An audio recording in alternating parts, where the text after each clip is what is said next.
So, hi everyone, my name is Deepak, and today I'm going to walk you through my global workspace and leadership analysis of McDonald's. So, what I want you to understand in this project is pretty simple. How does a company, this huge, manage people and lead effectively across completely different cultures? Um, McDonald's operates in more than 100 countries with 40,000 restaurants and almost 2 million employees, but even with that global scale, leadership is not one size fits all, and that's exactly what I'll be showing you today. So in the slide 2 we have organizer and contextual overview. So let's start with a quick overview of the organization.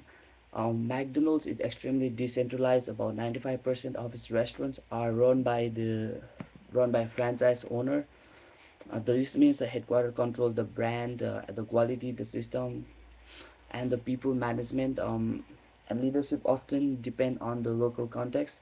And three countries I focused on is the US, the Netherlands, and the Malaysia are perfect example of how different those contexts can be. In the United States you have a very individualistic competitive environment with at will employment. In the Netherlands you have like coordinate market economy with strong worker right works culture and a very egalitarian culture. And in Malaysia, leadership is shaped with by high power distance collectivism and halal compliance. So right from the start you can already see McDonald's cannot lead the same way everywhere. So in the slide 3 we have like globalization forces shaping leadership. Now let's look at the global forces that shapes how McDonald's leads its people. The first one is global value chains. McDonald's uses what we call a tight loose model, tight control over the brand but loose control over labor practice.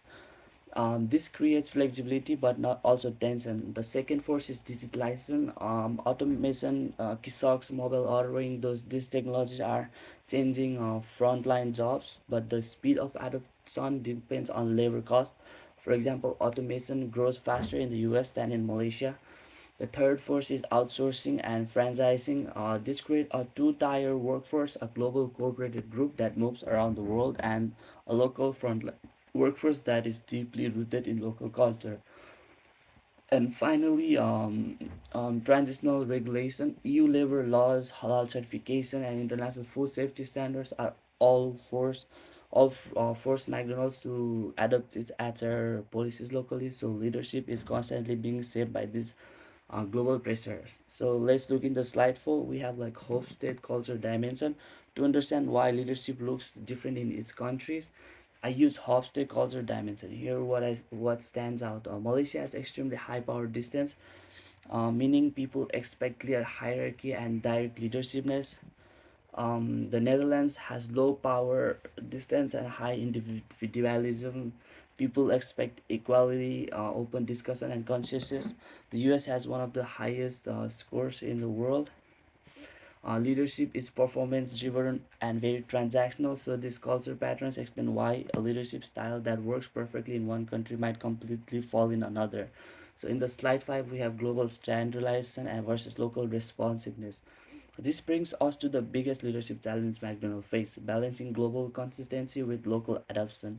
On the global side, McDonald's needs to keep the brand consistent, the same Big Mac, the same service standards, the same training system. But locally the company has to adopt the things like halal requirements in Malaysia, works consultation in the Netherlands, flexible HR practice in the US, EU working time and minimum wage rules. So the real change, how do you stay global but still lead in the way that fits the local expectation? The answer is you cannot standardize leadership, you have to adopt it. So let's look into the slide 6. We have like comparative leadership styles. Now let's look at how leadership actually plays in each country. Let's look in the United States. In the United States, the leadership is transactional. It's all about KPIs, performance reviews, and merit-based pay. This fit the culture, but the downside is extremely high turnover, often 130%. often above like 130%. So even though the style fits the context, it doesn't always build long-term loyalties. And in Netherlands, leadership is collaborative. Managers must consult work council, follow collective agreements, and encourage open dialogue. It's slower, but it creates stability, lower turnover, and fewer conflicts. Let's look into Malaysia. In Malaysia, leadership is paternalistic. Managers act as authority figures but also as caretakers. They invest in relationships, protect employees, and maintain harmony.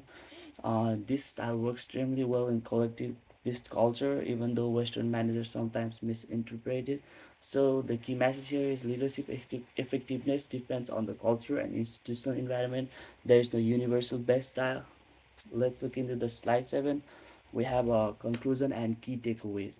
To wrap up here, all the four main takeaways from my analysis. The first, globalization doesn't create not one global leadership style. McDonald's succeeded by using of tight blue structure, global brand, local leadership. The second is culture slave leadership deeply. The directive leadership works in Malaysia, collaborative leadership works in Netherlands, and transactional leadership works in the US. The third one is context determines effectiveness. The best uh, the best leader is the one who fits the environment, not the one who applies universal Western mode. And finally, productive heterogeneity is a strategic advantage.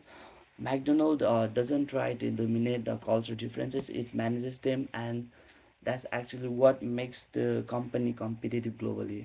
Thank you for listening. If you have any question, I'll be happy to answer, but there's no one here, so